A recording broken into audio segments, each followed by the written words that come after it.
السلام علیکم ورحمۃ اللہ وبرکاتہ۔ اعوذ باللہ من الشیطان الرجیم، بسم اللہ الرحمن الرحیم۔ فوقاه اللہ سیئات ما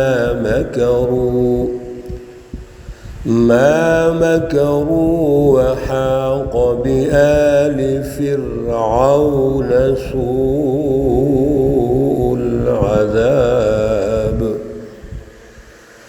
النار يعرضون عليها غدوا وعشيا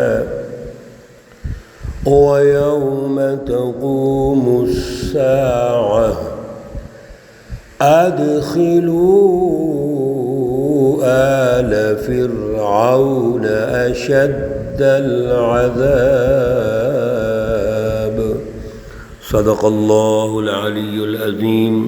اللهم صل على سيدنا ومولانا محمد النبي الأمي وعلى آلہ واصحابہ وبارک وسلم وصل علیہ۔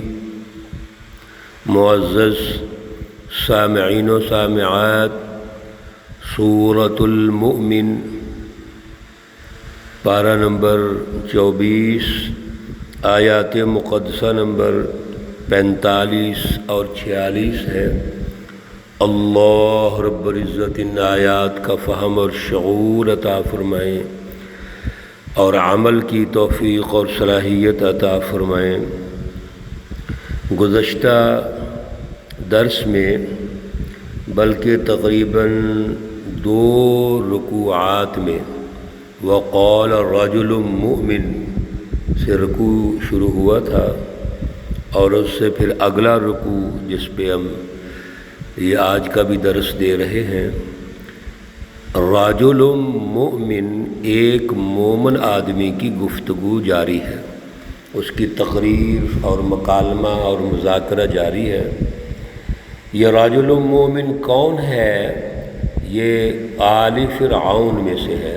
وقال رجل من آل فرعون، یہ فرعون کے خاندان میں سے ہے، جس کو اللہ نے ہدایت عطا فرمائی، اور ہدایت حاصل ہونے کے بعد اس نے وقتی طور پر اپنا ایمان پوشیدہ رکھا، اور یہ جماعت سازی کا اسلوب ہے۔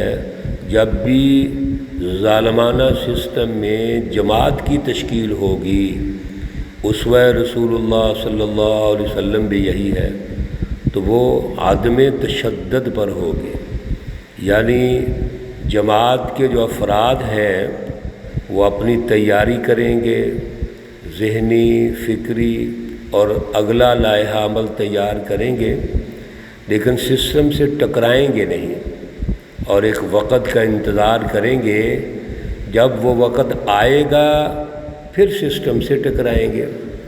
یہ رجل مومن جو مومن آدمی ہے اور آل فرعون میں سے ہے، یہ بھی ایمان لا چکا ہے حضرت موسیٰ علیہ السلام پر، لیکن اس نے اپنا ایمان یکتم ایمانہ، اپنا ایمان چھپایا ہوا ہے۔ اب جب ضرورت ہے کہ اس کا اظہار کیا جائے تو پھر اس نے ڈنکے کی چوٹ اظہار کیا۔ اب جتنی اس کی گفتگو ہے وہ ترتیب سے آپ عزیزوں نے، بہنوں بھائیوں نے سنی ہے، جو درس سنتے ہیں ترتیب سے روزانہ، وہ یقیناً ایک ایک لفظ اس کا بڑا قابل غور ہے جو اس نے پیش کیا ہے۔ تو اس نے اپنی تقریر پیش کی، گفتگو کی، اور 3 اس کے دائرے ہیں۔ ایک تو وہ فکر پیش کی جو حضرت موسیٰ علیہ السلام نے دی، اور وہ فکر، وہ فلسفہ، وہ توحید ہے، فلسفہ توحید۔ جب تک فکر درست نہیں ہے آگے تو عمل و کردار ہو ہی نہیں سکتا۔ تو فرعون کے مقابلے میں جو فکر ہے وہ اللہ کی فکر ہے، اللہ کی رٹ کو قائم کرنا ہے، اور اس پر دلائل اس نے پھر پیش کیے۔ دوسرے نمبر پر فرعون ظلم کرتا ہے، ظالم ہے، اور انسانوں کو اس نے غلام بنایا ہوا ہے، اور اس نے واضح طور پر کہا کہ میں موسیٰ کو قتل کر دوں گا، اقتل موسیٰ ولیدع ربہ۔ تو اس راجل مؤمن نے قوم کو خطاب کر کے یہ بات بھی سمجھا دی، اور پھر راجل مؤمن کے مقابلے میں فرعون اس کی بات پر توجہ کرتا، اس نے الٹا حرکتیں شروع کر دی، خلاف عقل، اور اپنے وزیر حامان سے کہنے لگا کہ میرے لیے ایک محل تعمیر کرو، وہ آسمانوں تک پہنچے، اونچا چلا جائے، اور پھر میں وہاں محل کے اوپر جا کر موسیٰ کے رب کو جھانکوں گا، فَأَطَّلِعَ إِلَىٰ إِلَٰهِ موسیٰ، کہ موسیٰ جس خدا کو، جس حکمران کو میرے مقابلے میں پیش کرتا ہے، میں دیکھو تو صحیح وہ کون ہے۔ چنانچہ راجل مؤمن نے اب آخری جو گفتگو کی تو اس نے یہ واضح کر دیا کہ یاد رکھو اے میری قوم، جو راستہ میرا ہے، جو صراط مستقیم ہے، جو ہمیں موسیٰ علیہ السلام نے بتایا ہے، جو اللہ کی طرف سے ہے، وہی درست ہے۔ اب جو اس پر عمل کرے گا وہ جنت میں جائے گا، جو اس کو چھوڑ دے گا وہ جہنم میں چلا جائے گا۔ دنیا اور آخرت میں اگر کامیابی ہے تو وہ موسیٰ علیہ السلام کے صراط مستقیم پہ ہے، وہی میرا راستہ ہے، لہذا میرے راستے کو اختیار کرو۔ اللہ رب العزت اس راجل مؤمن کی جو آخری گفتگو ہے، وَأُفَوِّضُ أَمْرِي إِلَى اللَّهِ، بڑے اہم جملے ہیں، ہماری تربیت بھی ہو رہی ہے کہ جب بھی ہم دعوت دیتے ہیں، ہم اپنی قوم کو، اپنے دوستوں کو، بھائیوں کو، عزیزوں کو اس سسٹم کو سمجھانے کی دعوت دیتے ہیں، اور فلسفہ توحید کی رٹ کو غالب کرنے کے لیے دعوت دیتے ہیں، تو ہمیں پریشان نہیں ہونا چاہیے۔ ہماری آزمائش بھی ہو سکتی ہے، کوئی دعوت کو قبول کرے نہ کرے، یہ ماحول ہو سکتا ہے۔ ہم نے کیا کرنا ہے؟ ہم نے اپنا معاملہ اللہ کے سپرد کر دینا ہے۔ ہم نے ظلم سے کمپرومائز نہیں کرنا، کفر، شرک اور منافقت سے کمپرومائز نہیں کرنا۔ ہم نے استقلال اور استقامت کے ساتھ اپنے مشن پہ قائم رہنا ہے، مشن جاری رکھنا ہے، اور اللہ کے سپرد کر دینا ہے۔ کیوں؟ ان اللہ بصیر بالعباد، اللہ رب العزت سب کچھ دیکھتے ہیں، وہ اس کے علم میں ہوتا ہے۔ اب جب آل فرعون میں سے یہ راجل مومن ہے، اس کی بھی بات نہ مانی انہوں نے، جو ان کی اپنے خاندان میں سے ہے، نسب سے ہے۔ اللہ رب العزت ارشاد فرماتے ہیں کہ اس ساری دعوت کے بعد نتیجہ یہ نکلا، فَوَقَاهُ اللَّهُ سَيِّئَاتِ مَا مَكَرُوا، فَوَقَا، بس بچا لیا ہو اسے اللہ نے، سیئات ما مکروا، جو بھی انہوں نے برے داؤ پیچ چلے، جتنے بھی داؤ چلے فرعون نے، آل فرعون نے، اس مافیا نے، اس حکمران اتحاد نے، وہ سارے داؤ پیچ ان کے ختم ہو گئے۔ یہ تھے برے داؤ پیچ، قتل کرنے کی دھمکیاں، اغوا کرنے کی دھمکیاں، بچوں کو قتل کرنا، ایک وقت تک قتل کرتا بھی رہا وہ۔ لیکن نتیجہ کیا نکلا؟ میرے عزیزوں یاد رکھیے، ہم یہ مسلسل قرآن پاک کی رہنمائی سن رہے ہیں کہ نتیجہ مومنین کے حق میں نکلے گا، متقین کے حق میں نکلے گا، نتیجہ ہمیشہ عدل، امن اور انصاف ہوگا۔ وقتی طور پہ ظالم ظلم کو غالب کر رکھنے کے لیے وہ مختلف ہتھ کنڈے استعمال کریں گے، لیکن بالآخر کامیابی سچی جماعت کی ہوگی۔